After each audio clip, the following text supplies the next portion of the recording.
সকালবেলা কাস্টমার আইসা আমারে কইতেছে কয় ভাই আমার মোবাইলটার চার্জিং এর সমস্যা। কি সমস্যা?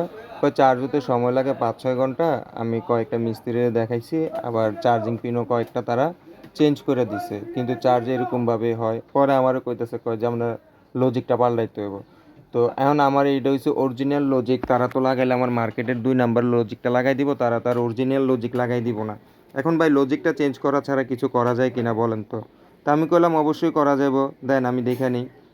তো আমি মোবাইলটা খুইলা চার্জিং সেকশনে দেখতেছি যে চার্জিং পিনের আশেপাশের ভিতরে মনে হয় কেডা হাডুডু খেলছে। আমার মনে হয় যে মিস্ত্রিরা কাজ করছে তারাই হাডুডু খেলছে। তো হাডুডু খেলাধুলা শেষ করার পরে এগুলোর আর ওয়াশ করে নাই। এখন আমি খুইলা আবার ওয়াশ টোয়াশ করলাম, কইরা চার্জিং পিন তুইলা দেখি ডাটা প্লাস মাইনাসের লাইনগুলো মিসিং। এখন যদি ডাটা প্লাস মাইনাসের লাইনগুলো যদি মিসিং থাকে তাহলে কি আর আমাদের ফাস্ট চার্জ হবে? ফাস্ট চার্জ হবে না।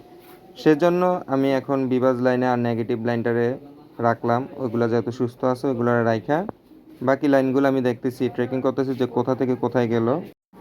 প্রথমত ধরলাম আইডি লাইনটাকে, আইডি লাইন দেখা হয়ে গেছে। তারপর ধরলাম আমি ডাটা প্লাস, আর এই হচ্ছে ডাটা মাইনাস। তো এই লাইনগুলো এভাবে আসছে রেজিস্টার হইয়া। তো আমি এখানে থেকে এই লাইনটা টান দিব, আর যেহেতু ওই লাইনগুলো বেশি চিকন চিকন ওইখানে আর গেলাম না, এখান থেকে লাইনটা টান দিয়ে কাজ করে ফেলি। তো আইডি লাইনের পিনটাকে আমি একটু ক্লিয়ার করে নিলাম, ক্লিয়ার করে এখানে আমি রাং লাগাই নিলাম, আর রেজিস্টরের মাথাগুলো রাং লাগাই নিলাম। এখানে রেজিস্টর একটা দেখা যাচ্ছে, এই একটা রেজিস্টরের এখানে কিন্তু 2টা রেজিস্টর। আরেকটা জিনিস খেয়াল রাখতে হবে আমরা, যে ছোটো ছোটো যে কম্পোনেন্টটি আছে এই কম্পোনেন্টের ভিতরে কিন্তু আমরা ডাইরেক্ট সরাসরি রাং দিব না, যে কয়েলের মতো তারের মতো যে রাংগুলো ওইগুলো দিব না। আমরা ব্যবহার করব রিবুলিং পেস্ট। রিবুলিং পেস্ট হয় 180°C, তো এটা অল্পতেই গলা যায়, আর এই জিনিসটা দিলেই বেটার। তো চার্জিং পিনটা বসাই নিলাম, বসায়া যে নেগেটিভ আর পজিটিভ লাইনগুলো আমরা লাগাই নিলাম, লাগাইয়া আর যে 3টা লাইন আছে আইডি, তারপর হচ্ছে ডাটা প্লাস মাইনাস, এই লাইনগুলোর আমরা খুব সূক্ষ্মভাবে ধীর গতিতে আস্তে আস্তে টানবো।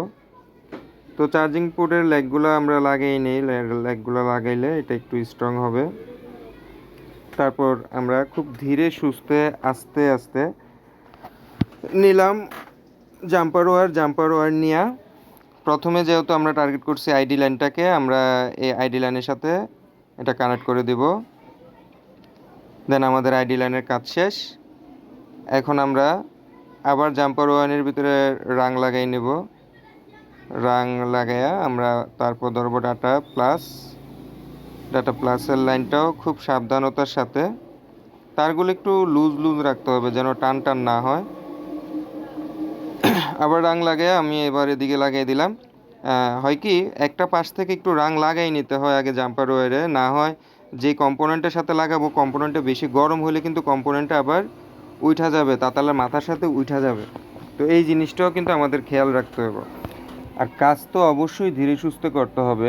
অবশ্য আমি এখানে যেভাবে ভিডিওটা টাইনা দিয়েছি এভাবে আপনারা আবার তাড়াহুড়া করে কাজ করতে যায় না, তাহলে আরও কাজ শেষ করার থেকে কাজ বাইরে যাব বেশি।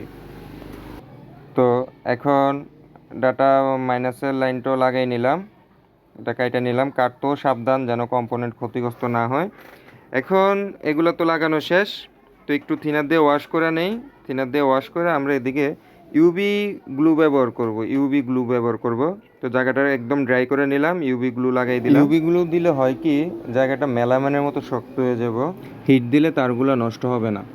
তো এখন ইউভি লাইট দিয়ে দিলাম, ইউভি লাইট দিয়া কিছুক্ষণ ধরে রাখলাম। আমাদের এটা অনেকটা হার্ড হয়ে যাব, হার্ড হওয়ার পরে আমরা এটা ব্যবহার করতে পারবো।